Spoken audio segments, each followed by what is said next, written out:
Y bueno, continuamos en N+ Tampico, como siempre, como todos los martes, con la oportunidad de platicar con el doctor Miguel Ángel Santana. Estimado doctor, ¿cómo está? Muy buen día. Paco, muy buenos días. Feliz de estar en el estudio. Y bueno, hoy traemos un tema que interesa a muchas personas, sobre todo si tiene personas mayores en casa, que es muy frecuente. Vamos a hablar sobre fracturas de la cadera. Muy bien. Adelante, doctor. Te Muchas escuchamos. gracias. Pues para empezar, ¿qué es la cadera? Porque muchas veces hablamos de cadera, las mujeres se refieren a las chaparreras. Buena pregunta.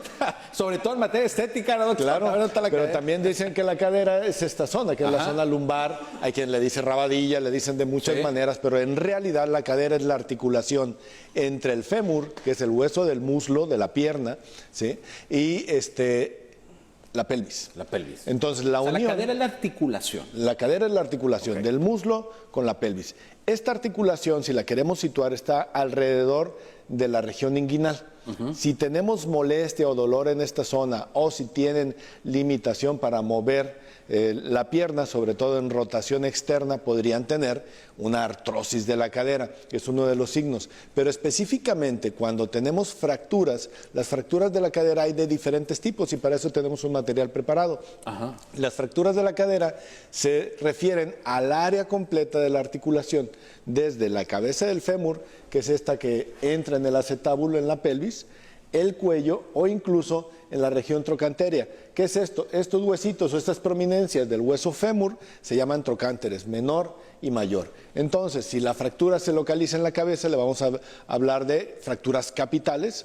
Si la fractura se llega a localizar en el cuello, vamos a hablar de fracturas cervicales. Y cuando las fracturas se localizan a nivel del trocánter, les llamamos intertrocanterias o subtrocanterias cuando son por debajo del nivel de los trocánteres. Todas tienen implicaciones completamente diferentes y el tratamiento también es completamente diferente. ¿Cómo podemos sospechar de este tipo de fracturas? Bueno, podemos sospechar si la persona se cayó de ese lado, por ejemplo, si tiene la pierna un poco más corta, si el acortamiento se acompaña frecuentemente de rotación externa. Y entonces lo que vemos a las personas, a las abuelitas, que son quienes más frecuentemente se fracturan, es acortamiento y rotación externa. Y muchísimas de las veces pasa en mujeres mayores porque llegan a tener una osteoporosis. Hay una disminución de la calidad del hueso y por eso es necesario que las mujeres después de los 50 años se hagan una densitometría. ¿Qué hacer después de que tenemos una osteoporosis? Bueno, hay que darle tratamiento al padecimiento en sí, pero si llegamos a tener una fractura de la cadera, son consideraciones especiales dependiendo de la localización. Por ejemplo, cuando es intertrocanterio, colocamos muchas veces una placa especial que se llama sistema DHS. Algunas fracturas en el cuello o en la cabeza van a necesitar de una prótesis total de cadera. Se tratan algunas otras con clavos centromedulares o incluso con placas especiales.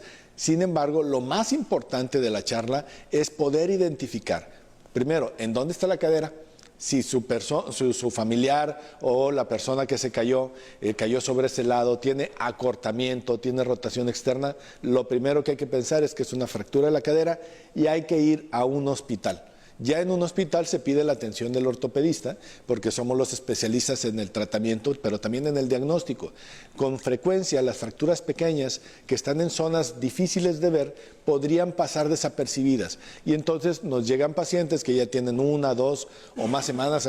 El año pasado tuve un paciente que tenía 3 meses con una fractura de cadera que no se había diagnosticado. Entonces, acortamiento, rotación externa, dolor, incapacidad para apoyar esa extremidad, pensemos en fracturas de la cadera. Y lo más adecuado es trasladarse a un hospital y que sea atendido por un médico traumatólogo para poder definir si está o no está fracturado y cuál es el tratamiento.